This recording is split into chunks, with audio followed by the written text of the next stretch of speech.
NCP বাংলাদেশে নতুন বন্দোবস্তের রাজনীতির কথা বলে নতুন ভণ্ডবস্তের রাজনীতি করছে। আমি তাদেরকে বলবো, গঠনমূলক রাজনীতি করেন। আপনারা জামাতের মস্তিষ্ক দ্বারা এই মুহূর্তে পরিচালিত হচ্ছেন। জামাত অত্যন্ত চালাক এবং ধুরন্ধর একটি রাজনৈতিক দল।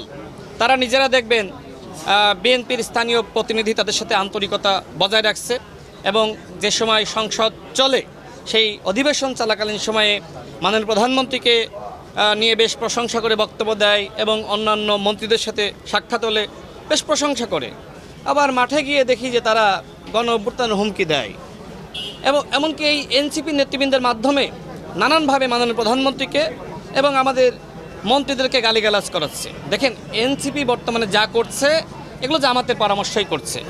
এই জন্য জামাত এবং এনসিপিকে বলবো, যদি এইভাবে আপনারা রাজনৈতিক পরিবেশকে নষ্ট করেন তাহলে কিন্তু তার উত্তম জবাব দেওয়ার জন্য আমরাও প্রস্তুত আছি।